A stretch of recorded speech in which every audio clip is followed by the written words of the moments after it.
Don't clap yet, you haven't heard this. I came up here in the 60s and went to work for Irish Boat Shop.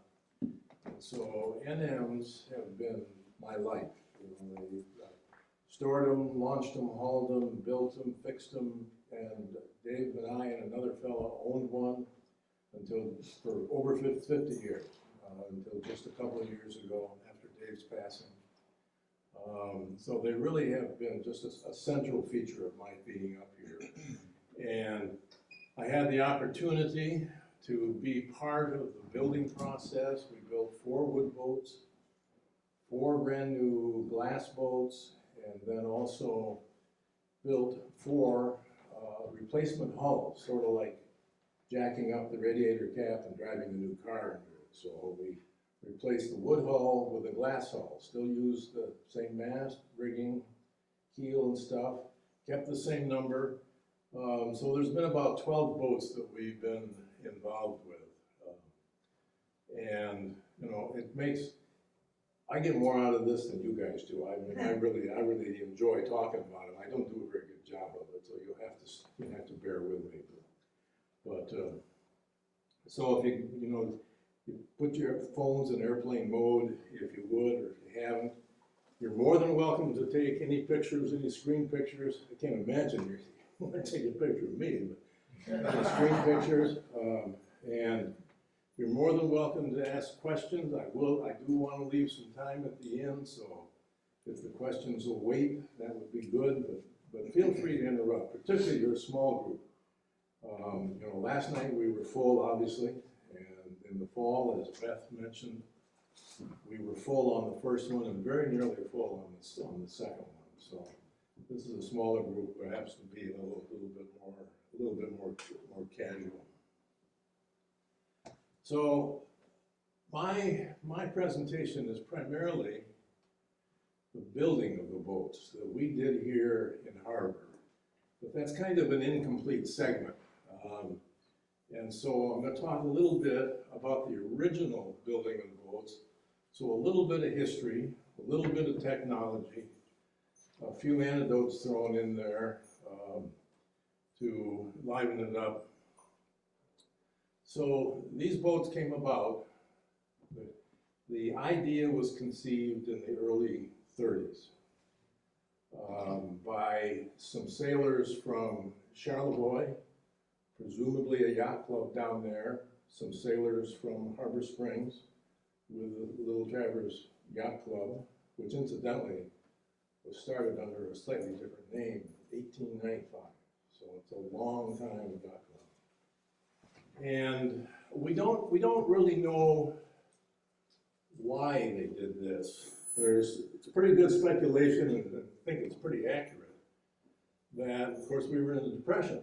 So boats were expensive, and the preceding fleet, which is a critical part of this, was 6 meters. Those were bigger boats, more complicated boats. They were formula designed boats, so they weren't the same. They were different boats. They were designed to a formula, sort of like saying, you can build a boat and the length and the width and the height have to equal 32 feet. Get there any way you want, so you can have a short boat, you can have a very long skinny boat. So the bad news about that, if your boat isn't fast, you ain't gonna win. And if your boat is fast, you're probably always gonna win. So there's not a lot of incentive.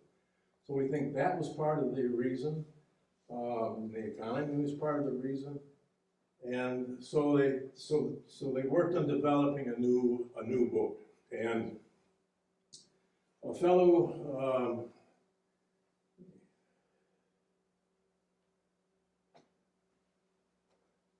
see, I told you I'm technologically challenged.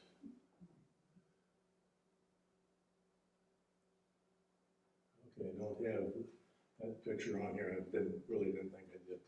A fellow named Leroy Kramer, local fellow, passed several years ago, but he was a young man and he was aspiring to be a naval architect. And the story is that Charlevoix, Harbor Springs, and Leroy got together And then he did a napkin sketch, the classic napkin sketch of a boat. And that went to the builder, the designer builder that they chose, a fellow, Russell Pouliot, who had a shop in the Detroit area. And his father, Joseph Pouliot, also was in boating yachting. And Russell Pouliot was had built some big boats, a boat named Baccarat, won several Lake Huron Bayview Mackinaws. And so they selected him as the builder. And from Roy Kramer's napkin type drawing, went on to design the northern Michigan. And I've skipped a segment here. I skipped a couple. As I said, we're being casual. This isn't casual. One is I've sort of divided this presentation into 4 parts. The main parts are the second and third, which is going to be building of the wood boats and building of the glass boats. I want to talk a little bit, as I've already started, on building of the original boats. And that's a little more history than it is technical. And then the very last section I want to work on is what's the future of the NMs? Not the future of the fleet, but are more boats going to be built? You notice I started to say we. I ain't building them. So are there have to be more boats built? And why or why not? And then getting into this, this started, so this whole thing occurred like a 3-legged stool. There were 3 people who were instrumental. And Dave Irish, of course, was one of them because he had the boatyard and the facilities to do this. Fred Ford Jr.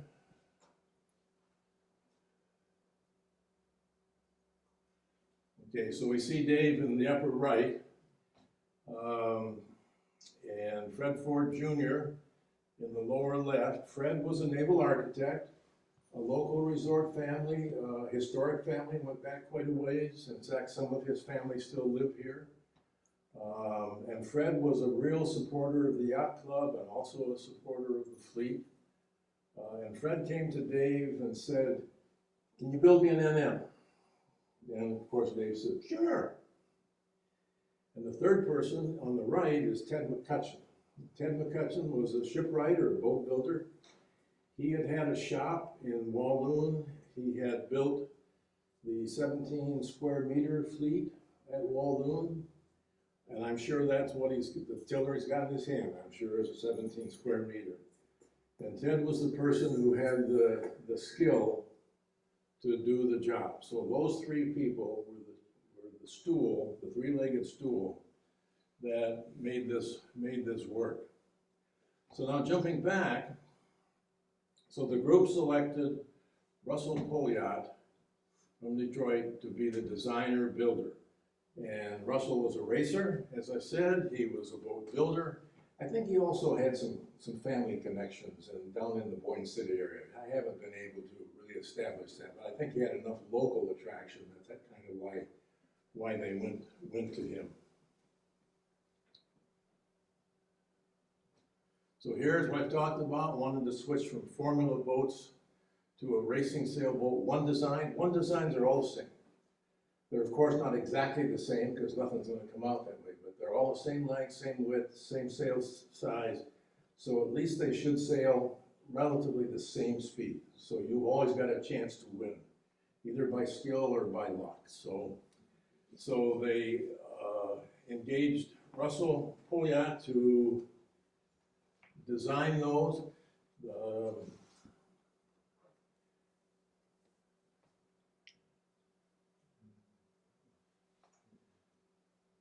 So in the design process, this is what Pouliot designed. The design process, you have basically 3 sets of plans, and this is the one that we're interested in the boat building process, which is called the lines drawing. So this is what the designer comes up with that gives him the dimensions and the shapes in order to be able to produce the material to build the boat. And the one thing as a boat builder that we're interested in is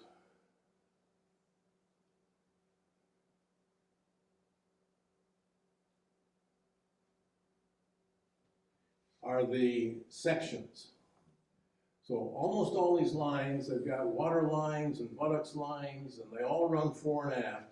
But the transverse sections, the stations, are these lines. Normally on a boat this size, there's 10 stations between the beginning of the water line and the back of the water line, and they're represented here. So Ted McCutcheon took the lines drawings and a little kind of anecdotal insert here. We were prepared, we were not aware of any plans that existed. We were prepared to reverse engineer this, to set up a boat and measure to get to develop the plans. So rather than measuring the inside, you got to set up a reference, measure from the outside in to get your measurements, do the math to get what you need. And one of our customers, a fellow named Dick Baldwin, whose father-in-law had been instrumental in the development of the fleet, and he was had a kind of a gruff voice. Oh, I got those plans. And of course we thought, yeah, right. And a few weeks later, a whole set of plans arrives in the mail, which took a huge part of it off our shoulders. Plus, there's no way to really know if the plans that we developed are really accurate, because the boats are going to change shape over 30 years, so on.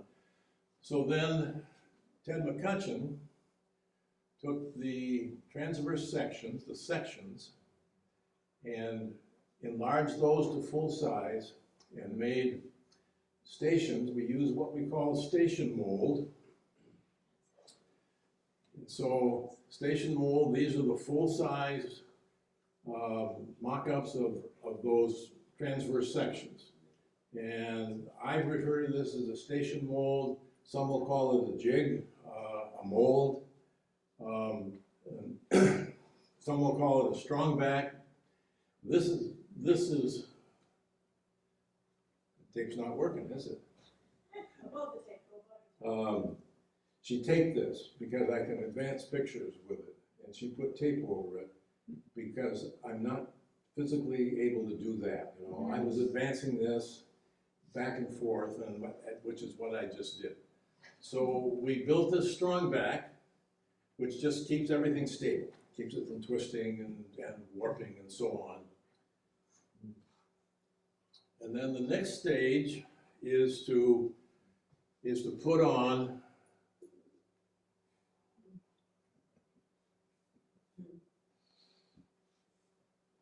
these bands the whole length of the boat, and they're one piece. They can be glued up, and they're called ribbons. And it's really the opposite of a contraction, rib bands. So they go over the stations, and now you can see in that the shape, a little bit of the shape. And then I've jumped ahead in my photograph here. So they're planking, in this picture, they're planking the hull. Started at the shear, the deck edge, and worked their way to the keel. They're about halfway there. But before doing that, I went through the process of bending, steam bending, and inserting the ribs, the frames or ribs, whichever you want to call them. And I've tried to show that in this side. So the frames get inserted up against the ribbons, fastened to the ribbons, and then the next thing that goes in. So we can see some frames. There's a frame there. The next thing that goes in are what they call stations, or floor timbers. Floor timbers are heavy structural members, and they go in against, in our case, they go in against the frames. That's not always the case. Going against the frames, they span the boat, so they're kind of tying one side to the other. They're also going to serve as mounting for the keel. So the keel bolts will go through those. They will hold the keel on, and lastly, they serve as the basis for the cockpit sole. So we're going to put the floorboards over those eventually, and then start with the planking process. Planking on these boats is northern white cedar, probably the most common planking material in boating. Not the only, by a long shot. Mahogany, teak, oak. But here it's northern white cedar. It's a light wood. It is fairly flexible. It is rot resistant. And so the planking is northern white cedar. All the structural members are white oak. And there's no white oak up this far north. We would buy that white oak on the stone. So we didn't buy boards, we bought tree. And the lumber operation would cut that tree and mill it, cut it up into our dimensions. It did not get kilned dry, not get dried at all. Came to us wet, green. And I mean wet enough, if you put a clamp on it, like these clamps are, water would come out, would squeeze out. And that made it, that green lumber is much easier to bend. So it steam the frames, put them in place, clamp them into the shape, or fasten them into the shape, and then as did the planking with the white cedar, planks would be fastened to the frames and to the floors, but not to the stations. So what we're working towards here is, when this is all done, we're going to have the boat, which is freestanding, not attached to the stations. Stations have exactly determined its shape, but we don't have to undo anything to lift the boat off. And we'll see a little of that in a second. The planks are tapered because obviously the distance from here to here is a lot greater than the distance from here to here. So there's tapered or spiraled to compensate for that, so you don't get the planks running, and they'll start to run this way. If we left them all the same width, they'd start to run this way. So we're trying to keep them parallel. Then we get down near the keel, and now the planks become quite wider and a special shape, because we've got a different sort of shape we're filling.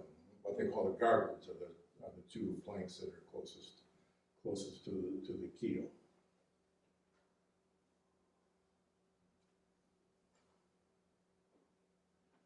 So here's the finished hull, and it's planked. It has been faired, so they filled all the screw holes.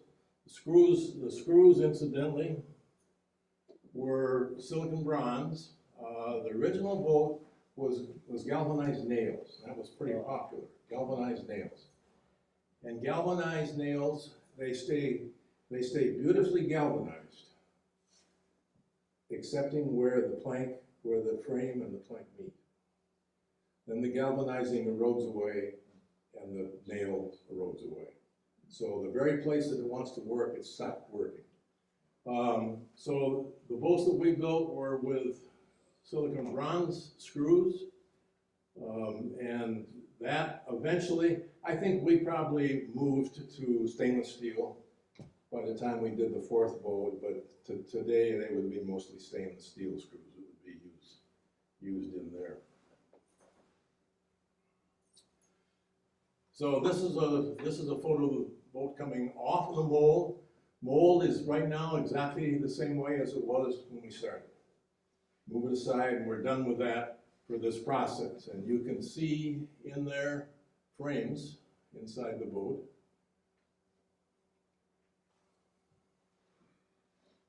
So I'm going to back up because I'm being a little too casual. And I've skipped some of what I wanted to show you.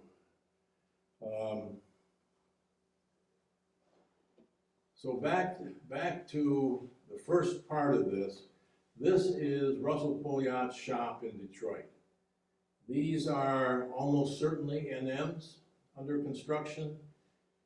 These boats up here are probably what he designed and built called club sloops. They were very similar to an NM, almost looked like a little NM, a centerboard NM. They're a little shorter and actually a little bit wider. And this is a section of Pouliot's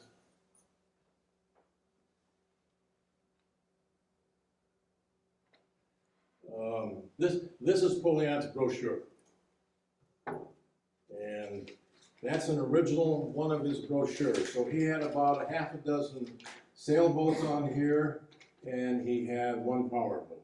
So moving forward,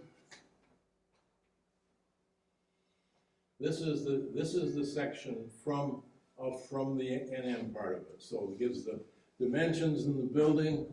We've talked about oak framing, white cedar, Philippine mahogany covering boards, combing, the splash rails, all that would be varnished. And they did the deck in strip fir. So they're about an inch and a quarter, inch and a half wide, 3/4 of an inch thick, and they were bent to the shear, which simply meant that they followed that shear line around. And then they were painted. And as we get to some pictures later, you'll see why I say that sort of disparagingly. And I had the opportunity to meet and actually sail with Pouliot's brother, one of his brothers, or his brother, whose name I thought was Bill, or think was Bill. I'm not sure about that. But I asked him when we were sailing, how come you built the decks out of fir? And he said, well, we had a lot of fur.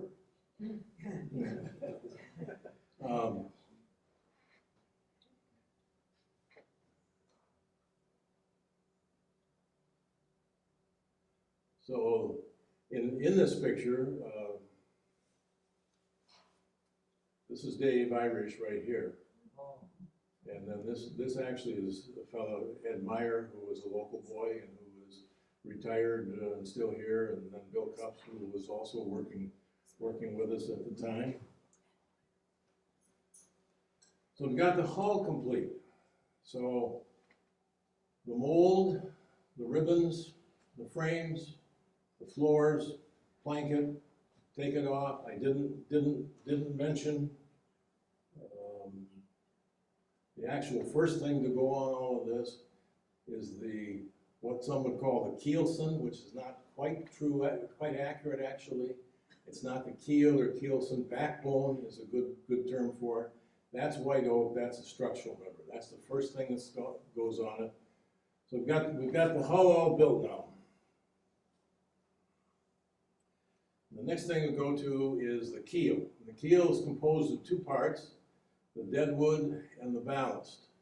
The ballast, down in the display room, you will see a silver sort of a two-part keel. And that's the pattern, the foundry pattern is probably the best word. The foundry pattern for making a sand mold to pour an iron keel. And this is the consequence of that. So that's the ballast. It's cast iron. It's just shy of 2,000 pounds. The boat specs totally are 4,100 pounds, so it's almost 50% of the weight of the boat is in ballast. And these white spots are where there were holes in the ballast to be able to put nuts on the rods that hold the whole thing together. So we then have to make the deadwood. And I don't know quite why it's called deadwood, except it doesn't do anything except fill that space and become part of the fin. And the original deadwood was built out of quite large, like 4x6 southern yellow pine timbers. And in the quality that we needed, that wasn't available to us. We tried a number of different ways, and this is the worst damn thing I ever built. There's no reference points. The only reference to it is the center, and you can't get to the center. You can't measure to anything. And we did a lot of different, not a lot, we did several different approaches to it. The one that worked best were, well, these were about 4 inches thick vertically. Originally, we did them in like 2 inches, even did 1-inch boards. And we had patterns to make about every 4th or 5th one, cut into those patterns. And you can see here where we've sort of got, this would have been a pattern one, and then a couple on top that were about the same size on up. Then faired it down and smoothed it up, tried to get the same shape on both sides. And that's essentially what's happening here. Is Bill is doing a final sanding on the deadwood, which has been attached to the ballast, both sticking through, and lining up those holes. So we've got a hole in the top of the iron, several holes in the top of the iron. Lining up the holes in the deadwood is a bit of a challenge.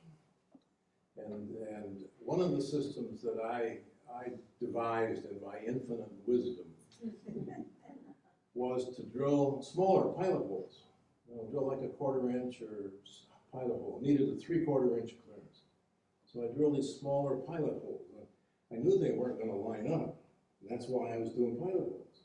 And take a big drill, a 3/4 inch clearance drill, and on an extended shaft, and drill down through them. That sounds great. Watch how it worked just fine.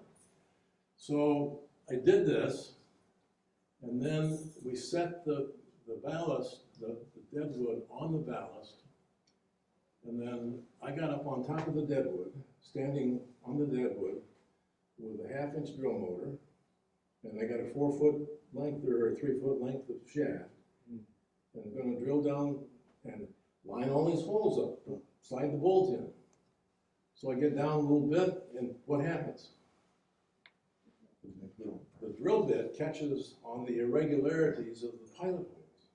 So it digs in, locks up, the drill stops turning, the drill motor starts turning. As it pulls itself out of my hands, my thumb or my finger locks the locking mechanism. So here I've got this 1/2 inch drill motor with arms on it, going around. Now it's starting to wobble at the same time. And I'm thinking, I don't want to be up here anymore. And we didn't have, and I thought of this, we didn't have the good sense to pull the plug. We let it wind itself up and unplug itself. So by the time I get done with this discussion, you probably are not going to step foot on any of the new NR. These are not safe. So this was the toughest one for me. So we get done fairing this, we're going to put it up against the hull. It's going to be attached to the hull. The floor timbers are lined up so that it's going to go through those. In fact, I think we marked those and drilled, obviously pre-drilled them. And the next slide this is of Ted McCutcheon, and he is actually driving some of the bolts down through the floor timber. He's working on this one. He's got a couple of nuts on it sticking up so he doesn't bugger up the threads. He's driving that down so that it's going to come out in here. Put a nut on that end, and that's going to be filled with I think those were filled with lead, but they were intended to be filled with lead, and I'm pretty sure we did that in my recollection. So we've got the deadwood and the keel attached. You can see one of the bolts here. That bolt probably isn't a keel bolt. That's just holding the keel son to the wood. This one, and this one would be on holding the keel onto the boat. And that keel touches the boat. The interface of the keelson and the deadwood is only about 3 inches wide. And this is another mystery of physics for me. How that boat can heel, say 45 degrees, And that keel and deadwood stay straight, I don't know, but it does do that. So the next thing, boat's upright, has been upright, and we're gonna start working on the deck. So deck beams are fir. This fir was purchased, it's basically, it was lumberyard Douglas fir, fairly clear. Over the years, it's become tougher and tougher to find that. So they're all cut with a crown in them, have fit and installed what is called a clamp, which is probably 1.5 inches. I think that was fir, not oak. The full length of each side. This becomes the structural member that ties the deck of the boat to the hull. See the frames sticking up between those? Floor timbers. As we move along with the deck, these have been sort of mortised into the clamp and fastened, and we're going to end up with a cockpit in this area. Now I'm cheating on you a little bit here. The place that we deviated from the original plans is we did not do a strip fir deck. We ended up doing a plywood deck with fiberglass over it. We did the plywood in 2 layers, 1/4 inch and 3/8, which gave us 5/8. We did 2 layers of 10-ounce glass cloth, which is this cloth, and impregnated with resin, and that gave us a much superior deck, which we felt was pretty much the same weight as the deck. Key here is to try to keep the weight and the weight distribution the same in terms of the performance of the boat. So deck plywood has been installed. This happens to be one of the glass boats, but it was a better picture for showing the deck. And then this is the glassing process. Glass is just laid onto the deck. Glass wasn't wide enough, so we did a seam on one side, the first layer, and then did that same seam on this side on the second layer. Impregnated the deck. When the resin is starting the cure process, it's quite flexible. And the technical term, I don't want to highbrow you with the technical term here, but the technical term for the resin and stuff at this stage is snotty. And it's very easy to cut. So you then get to that stage, come down the side, cut off the excess, and you've got the covered deck. So again, still working with actually one of the finished fiberglass boats, but it's a pretty good picture of the deck and the joint.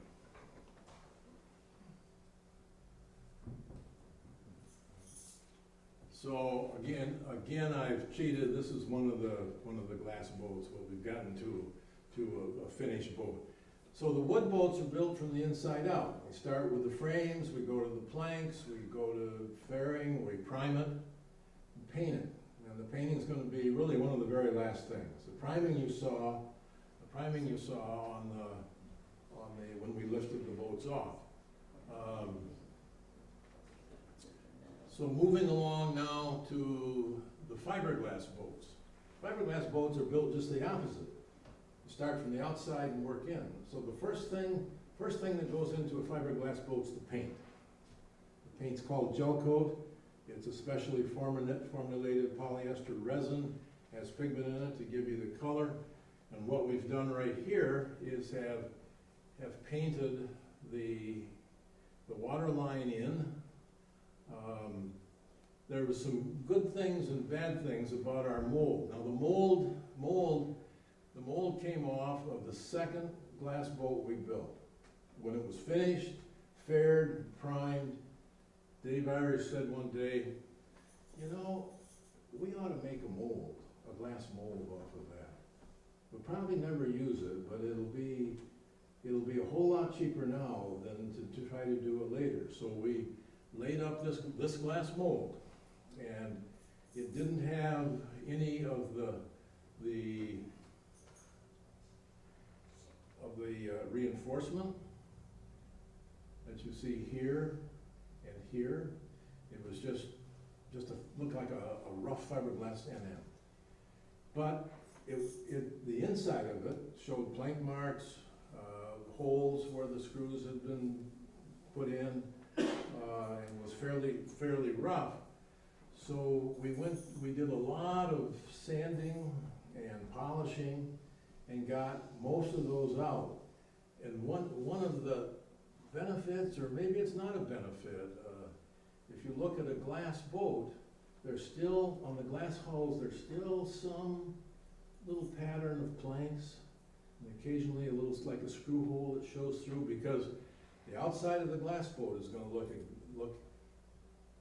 absolutely identical to the mold, excepting the opposite of it. So if there's a flaw in the mold, it's gonna be in the glass boat. So some of our glass boats, you could look at and say, I don't see planks in that boat.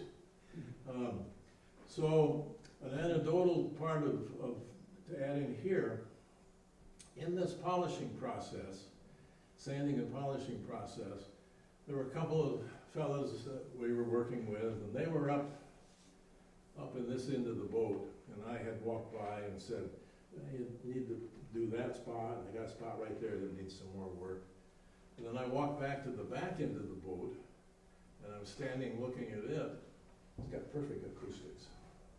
So one of the guys up front whispered to the other one. He said, "If he finds any more damn spots," I said, "I can hear you." But absolutely, if you whispered into that end of the boat, probably either end, you could hear it perfectly back at that end of the boat. So getting back to business. Also, we had the water line scribed into the wood hull. So we had a mark to paint to, and that scribe transferred to the glass hulls. So that was a real benefit, because all we had to do was tape that off. So what you see here, the first application in the first wood boat, or glass boat, would have been this water line. So we had taped it off and painted in a white water line. And then the second application was the blue exterior gel coat or finish. And while it doesn't look very blue, that's what this is. On this particular boat, and I don't know why, we didn't do the gel coat all the way into the bottom.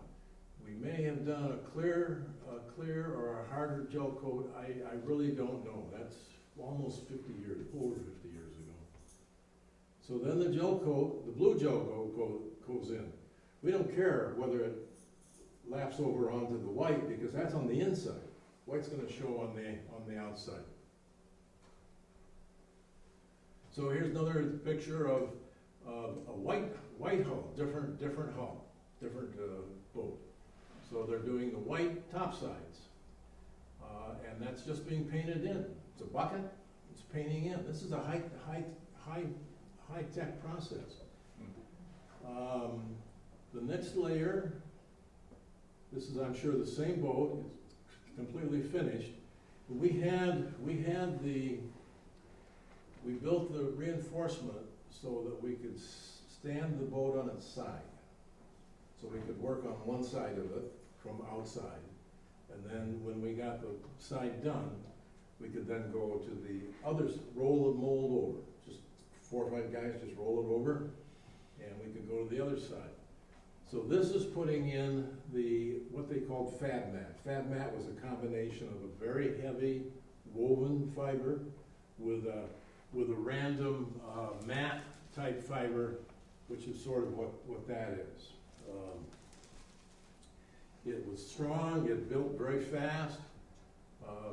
What they're doing here, this is my example of high tech, number 10 can. So the resin's in a number 10 can, pouring it on using rollers and using a finned roller, like that's what this is. Now he's not rolling that, he's actually leaning against it. so that he can work this area in here. So there's a little overlap in the middle. It gives us kind of a keelson, a little strength down the center of the boat. And we determined how much glass we needed by as carefully as we could calculating from known values what the wood hull weighed. Didn't bother with the deck, because the decks are going to be the same. So we figured we had to have 800 pounds. The wood boat weighed 800 pounds. So we measured and calculated the surface area of the planking. We counted the number of butt blocks where plankings came end to end, and the keel, and said, okay, the wood hull, bare wood hull, no deck, no keel, weighs 800 pounds. We needed 3/8 of an inch of fiberglass to get 800 pounds on our fiberglass hull. And in our mind, it was critical that the two had to be the same. We couldn't make a lighter boat. We could have gotten away with 3/16 of an inch. Make a lighter boat, probably a faster boat, so now we've lost the competitive edge of it.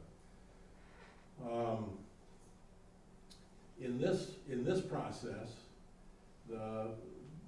it's about 70% resin and 30% cloth. Cloth provides all the strength, the resin provides the rigidity, doesn't provide much in the way of strength. Done today, with the processes today, that would be reversed. We still wouldn't, even with the modern infusion type processes, we probably still wouldn't use them, because we're after weight, we're after weight that will give us way more strength than we need. So we wouldn't need to do an infusion process, because we'd have to do twice the number of layers to get the weight we wanted. So make it super strong.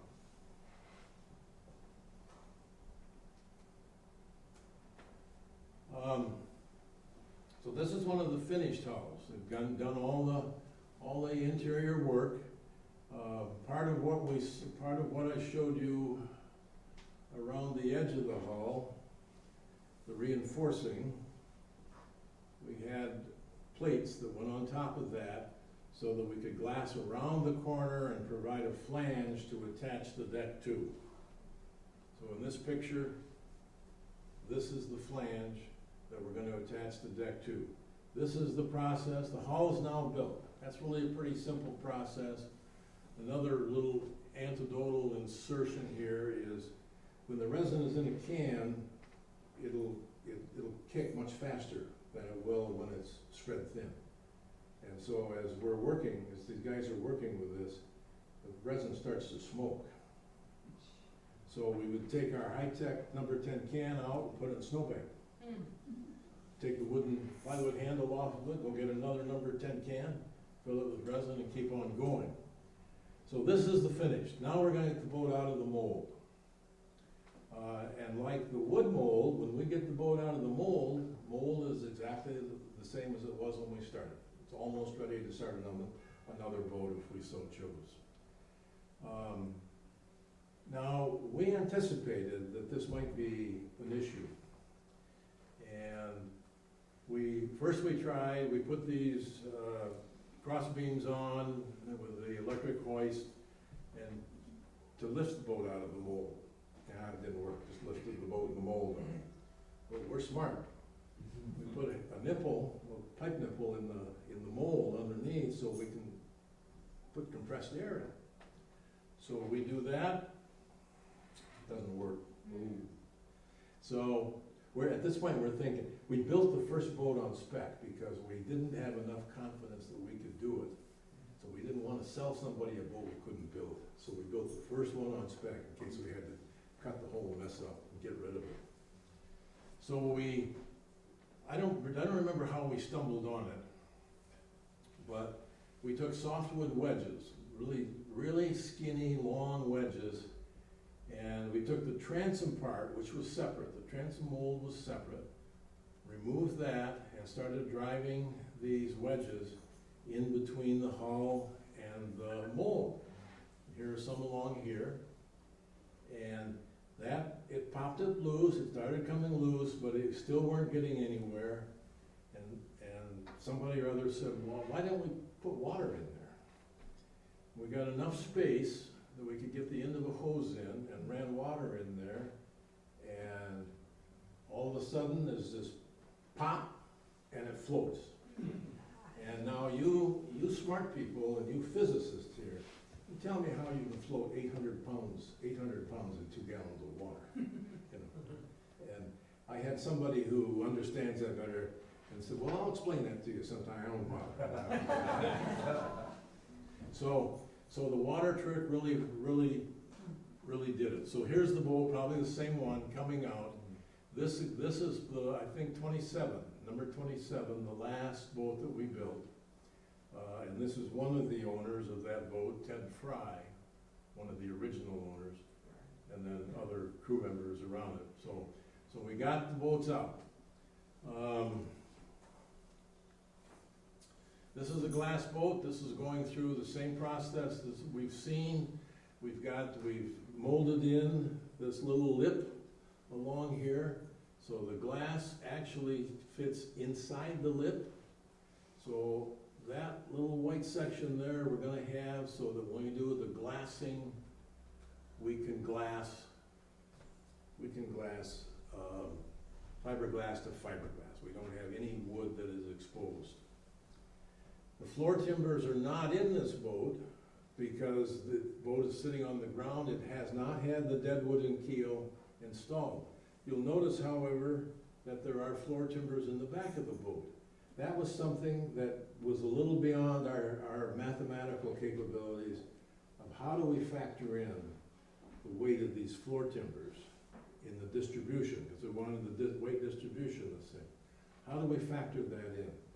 And not coming up with an answer, he said, let's just put floor timbers in. They serve no purpose other than weight.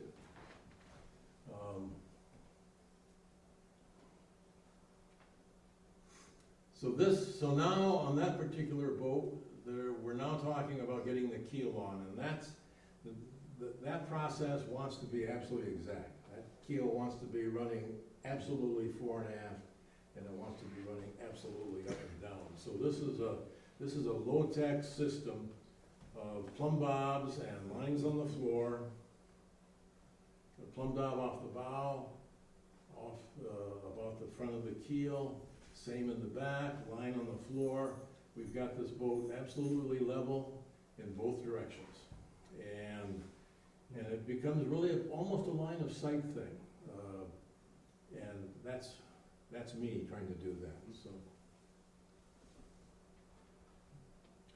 So this is just a couple of shots. This is a fellow, Ken Vidic, who worked for us. And he's working on one of the part of the deadwood.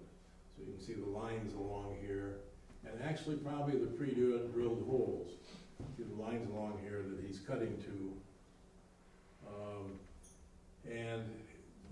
So from the picture you saw of me lining it up, we've got it set, and we're going to mark the floor timbers, going to drill the floor timbers to the marks, and then epoxy them in place, and they will do the same thing. Hold the keel and provide a surface for the floorboards or the cockpit. So another shot of glassing one of the decks. This shot is the last 3 glass boats that we built, and they were, this one is a replacement hull. I'll talk about that. In fact, these 2 are replacement hulls. This one is a brand new from scratch boat. So we built 4 wood boats, 20, 21, 22, and 23.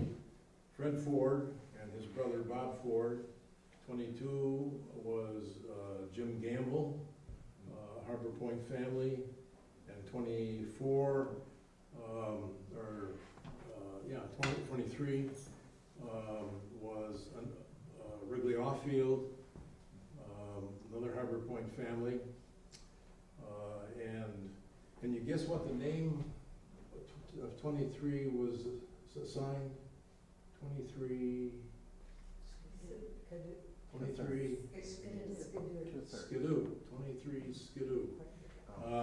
We built 4 new glass boats, and obviously would be numbered 24, 25, 26, and 27. 24 was owned, that was the one that we built on spec. And that one went to Zyber Graham, had that, and then the Stockham family had that one. 25 was the Walter Fisher family. 26 was David Gamble. David had a wood boat. David was very successful in racing NMs back in the late 40s and early 50s. So he went from sold his wood boat and had a glass boat built. 27 was Ted Fry and a partner. And then we built 4 glass boats, 4 glass hulls that replaced wood hulls that were aged and either, in some cases, probably most cases, determined not to be worth repair work, but also because the owner wanted the glass hull. And this is one of them. So this has essentially the same deck as these, excepting only one layer of 3/8 plywood, and then a quarter, and then glass, and then a quarter layer of like veneer. And the veneer is strips. So these are. I'm mechanically challenged here. So these are about 1.25 inches wide, and they're 1/4 inch thick, and they're essentially glued down onto the fiberglass deck. The covering boards being these, king plank, tow rails, splash rails, are Philippine mahogany. All of it's varnished. It all worked pretty well. We had some issues a little later with some delamination of it. But this person, Ray Lehman, wanted that original look. And of course, that wasn't the original look. When Pouliot built them, he painted it yellow, beige. Buff, I think was what they referred to it as.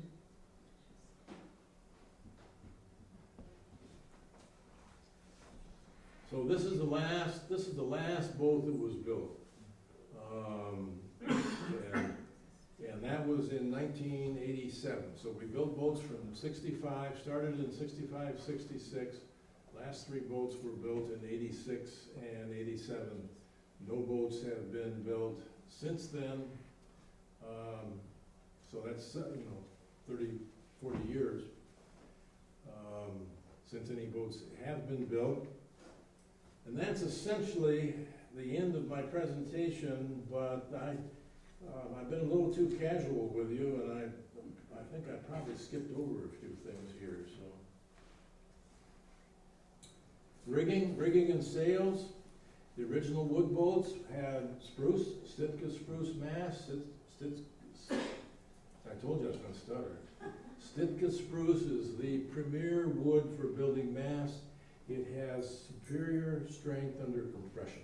It's part of the reason. It's also very pretty. But it's nice close grain.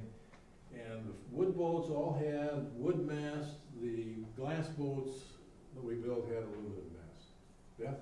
Tell them about number 13. Number 13. I will, okay. That's what, you missed that. So if you look on the chart downstairs, there was no number 13 built. 30s, if you go look in the old Buell building or buildings in Detroit, they don't have a number 13th floor. Superstition, there was that, back in that period, didn't use 13. So we're reasonably confident that when they built the boats, they skipped number 13. No record of it, no boat, no nothing. So Dave Irish got a call one day in the mid-60s from a fella from Gull Lake. And he said, I got one of your boats. And Dave said, No, you don't. Yeah, I do. No, you don't. Yeah. And he said, they went through 20 questions, and Dave came out and said, well, maybe you do. So contrary, I was reading one of the panels down there, contrary to what the panel says, Dave and a friend of his, who also owned an NM, and also owned an airplane, they flew down to Battle Creek, went and looked at the boat, and it was an NM. He confirmed that it was an NM, so they did some high finance on it and paid $200 for it.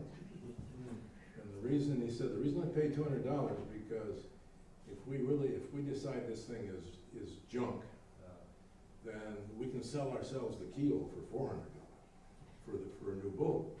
So we had a profit loaded in there. And I went down to pick it up, and I looked at it and I thought, what are you thinking? You're crazy. Brought it back, and one of our customers looked at it, said, well, looks like a corn crib to me. And so, no number. And the boat had actually been originally owned by W.K. Kellogg, the cereal king. And he had given it to a neighbor boy, and the neighbor boy was the one who called Dave, and he said to Dave, he said, it's you or the dump. So we brought that back up, restored that boat, did a lot of work on it. And that boat it was wood, obviously, and kept it wood, obviously, but we fiberglassed over it. After we did a lot of rebuilding, we fiberglassed over it. A couple of other boats have had that done to them. It probably changes the dynamics a little bit, weights and things. But the fiberglass is not really very heavy. When it's put on at the right thickness, 2 layers, and it's really not adding a lot of weight. Fiberglass over that, and decided, well, we know that number 13 wasn't built. And so we'll assign it number 13. That's how it got 13.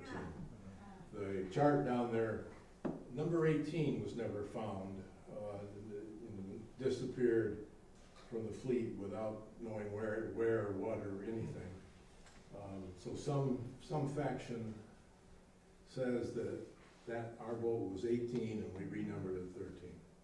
But I don't agree with that faction. It was my boat, so that's the way it happened. And the name of the boat was Running Water. Somebody asked last night, well, how'd you name it Running Water? Well, remember the corn crib comment? When we put it in the water, we put it in like on a Friday night so it could stay until Monday morning to soak up. And we needed the hoist on Monday morning. So we thought, well, we'll move the boat around, cross-tie it in front of the office, put a pump in it, it'll be all right. Well, it sank. So decided, well, soak up pretty well that way. So we left it there for several days, used our barge and crane to get it up high enough to pump it out. And we're pumping it out, we're bailing, and the 3 of us are on the boat, and Mike Pierce got a bucket, and he's bailing. And Dave said, you know, we gotta come up with a name for this boat. And Mike Pierce is, call it damn thing Running Water. So that's how we arrived at the name of the boat. So what else have I missed here, Beth? As I say, I've been a little too casual in my presentation. I've gotten cocky as I've done this. I think that was it. So I have a question. How many boats are there total now?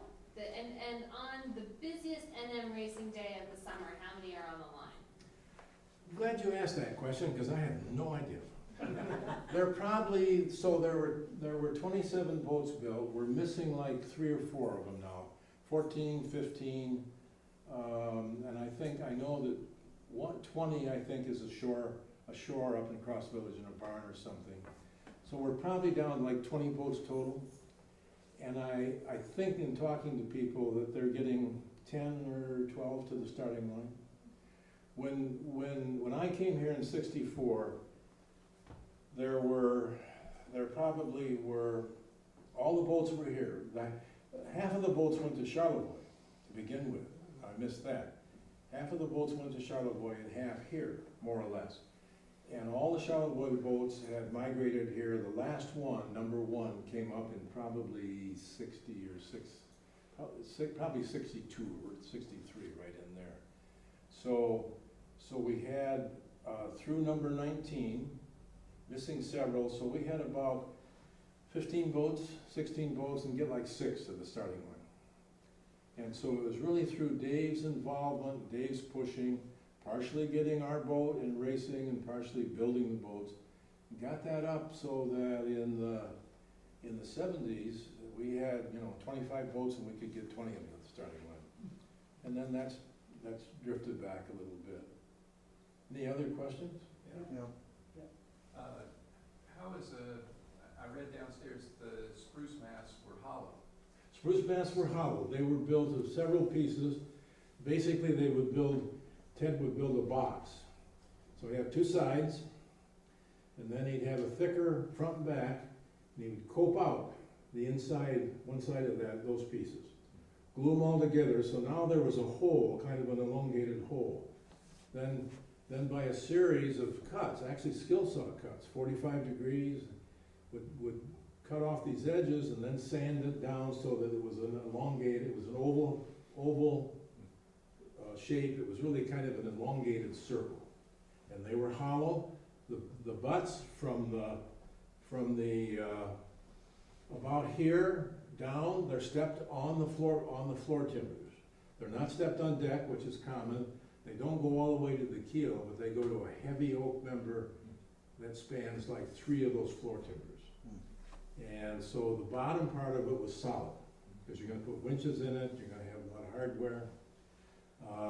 And then they were reinforced. They had a smaller hole or a little wood reinforcement at the spreaders, because you've got a tremendous amount of pressure in those spreaders.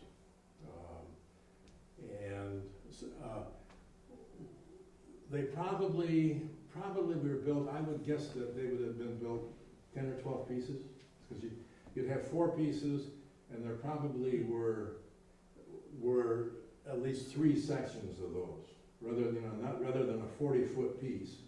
Probably end up with like 3 16s. One of the masts I remember had like 22 pieces. We were running out of spruce or something. So it had like 22 pieces glued together.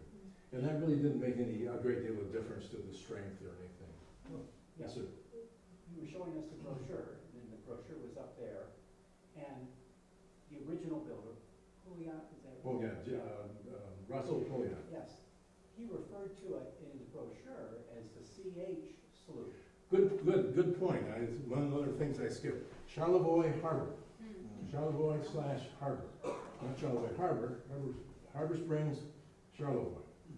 When it went to NM, I don't know, but I think I read somewhere, there may be something down there about the transition to the northern Michigan, which is what the NM stands for. So thank you, Mike. Glad you pointed that By out. the 60s, it was all northern Michigan. Pardon me? By the 60s, it was now referred to as the northern. Yes. NM. Yes. Was there any conversation over a cup of coffee, or was it real casual when you decided not to use the fir on the deck and use plywood and then put the glass on it? I think there From the original probably, design. the A answer to your question is, I don't know. Okay. The B answer to your question is, I think there was a lot of consideration on, and probably, while I don't remember this, but probably there was enough issues with decks and water, so they're plank, so water's gonna get through them. So with rot and damage and stuff, and they have been a superior deck. I mean, our boat, we did that with our boat, we weren't the first one.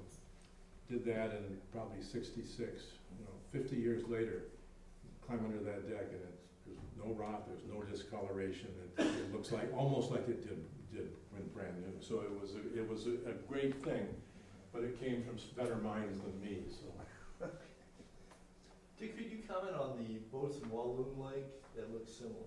17 square meters, and many of those were built by Ted McCutcheon, who built our wood NMs for us. And they're a little shorter, I think they're like 28 feet.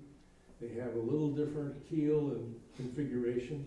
Rather than a fin keel attached, they have sort of a wine glass keel.